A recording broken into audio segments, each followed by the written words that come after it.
I wonder what it can tell about, so this time with all this crisis with Ukraine, when the energy and the gas is used sometimes as a tool of the political tool, what we can expect both from EU and from the US to secure the European dependency on the Russian gas and its influence on the politics?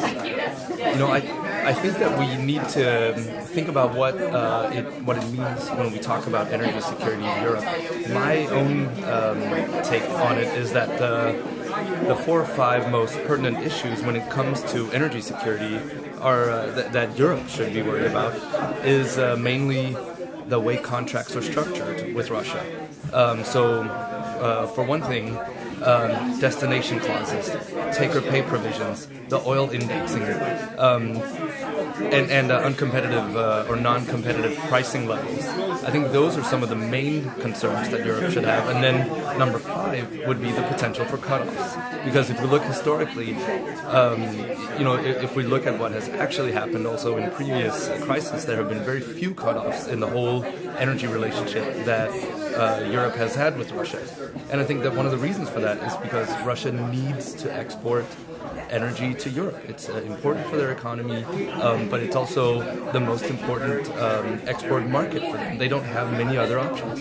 I mean, a lot of things looks like blackmailing from the Russian side in general, but what would be might be the unexpected European response?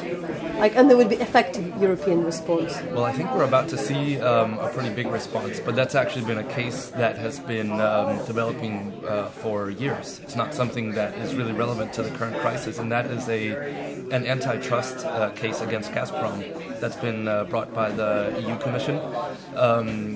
Some analysts expect a decision to be made within the coming months, maybe even within the next couple of weeks, as the current competition commissioner goes out.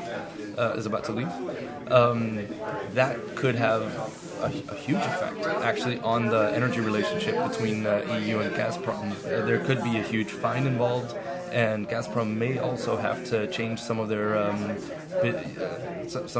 the ways that they structure their contracts and their business with their European customers. So that's actually not a response that is motivated by the current crisis with Ukraine and Crimea, but it could have a huge effect going forward. A lot of people tell that Germany is fully dependent on the Russian gas. To what extent? Is it like absolute dependency? Sometimes it... No, Germany has options. Germany, for instance, can get liquefied natural gas through the port of Rotterdam, so it would flow across the Netherlands. Soon there will be another LNG port in Świnoujście in northern Poland.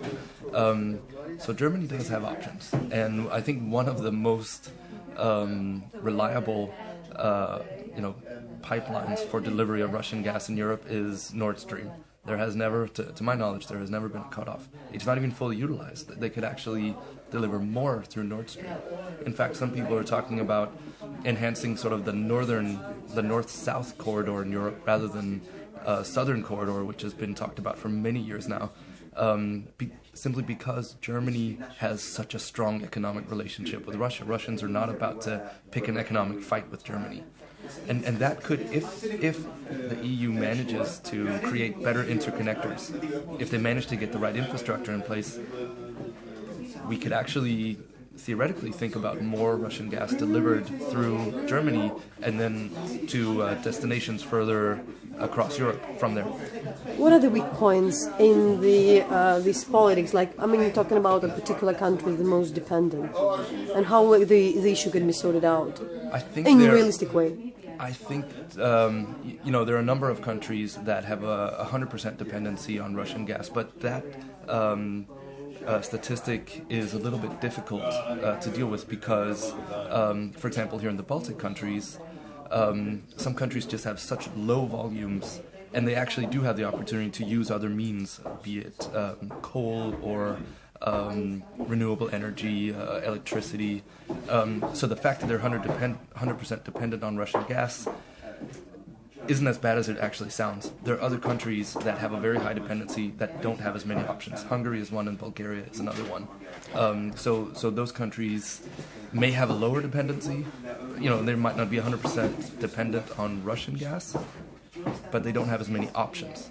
And one thing that everybody asks, like, but do you think realistically that what would happen with the Ukrainian gas? Would Ukraine freeze? Like, how probable is that? I know it's very much, I mean, discussable, but still. No, it's a really good question. I know that Ukraine has been very wise in storing significant amounts of gas in domestic storage.